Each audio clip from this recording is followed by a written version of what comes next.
A morfologia vegetal consiste em duas partes principais, uma localizada sob o solo, constituída pelas raízes, e outra constituída pelo caule e as folhas. As raízes têm como função absorver e fixar. Possuem regiões definidas como goifa, zona meristemática, zona de alongamento, zona periférica e zona das ramificações. As raízes tuberosas armazenam reservas alimentares, principalmente na forma de grãos de amido utilizadas durante a floração e a produção de frutos pela planta. Os agricultores colhem essas raízes antes da planta consumir as reservas, utilizando-as na alimentação humana e de animais.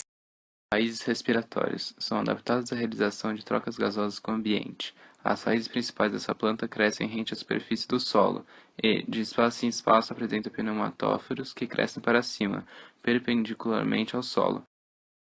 Raízes aéreas são características de plantas epífitas, que vivem sobre outras plantas sem parasitá-las. Essas raízes podem atingir vários metros de comprimento antes de alcançar o solo constituído aos cipós. As raízes sugatórias são adaptadas à extração de alimentos, sendo características de plantas parasitas. As raízes sugatórias possuem um órgão de fixação chamado apreensório, do qual partem finas projeções denominadas austórios. Os austórios têm como função atrair a água e nutrientes de que a planta necessita. O caule realiza a integração de raízes e folhas, tanto estrutural como funcional. Além de constituir a estrutura física onde se inserem raízes e folhas, o caule desempenha as funções de condução de água e sais minerais das raízes para as folhas, e de condução de matéria orgânica das folhas para as raízes. Troncos são caules robustos, desenvolvidos na parte inferior e ramificados no ápice. São encontrados na maioria das árvores e arbustos do grupo das dicotiledôneas. Estipes são caules geralmente não ramificados, que apresentam em seu ápice um tufo de folhas. São típicos das palmeiras. Os colmos são caules não ramificados que se diferenciam dos estipes por apresentarem toda sua extensão divisão nítida dos gomos. Os gomos podem ser ocos como no bambu ou cheios como no milho ou na cana-de-açúcar. Caules trepadores estão presentes em plantas trepadeiras e crescem enrolados sobre diversos tipos de suporte.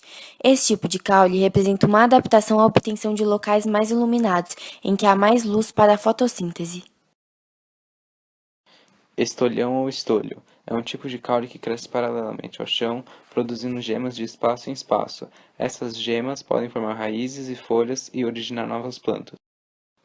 Rizomas são caules subterrâneos que acumulam substâncias nutritivas, ocorrendo acúmulo de material nutritivo em certas regiões, formando tubérculos.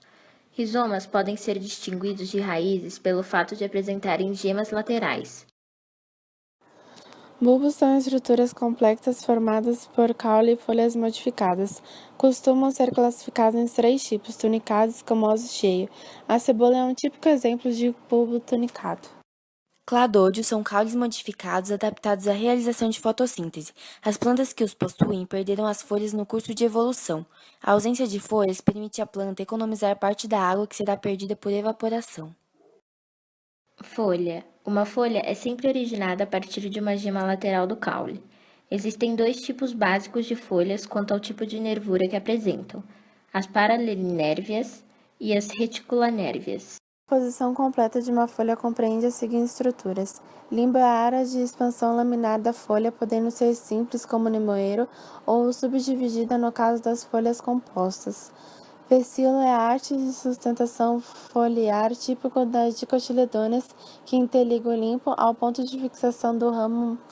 Bainha, invaginações das folhas em monocotiledôneas, que envolvem o caule dando suporte às folhas. Estípulas, pares de pequenas projeções filamentosas, quando presentes, estão associadas ao ponto de inserção do pecíolo. Anatomicamente, uma folha é revestida por epiderme uniestratificada, ou seja, uma camada, delimitando uma região interna, o mesófilo, formada por células parenquimáticas com grande concentração de cloroplasto. Espalhados na superfície da epiderme dispõem-se os estômatos, células que realizam as trocas gasosas com o ambiente, através de um orifício denominado ostíolo.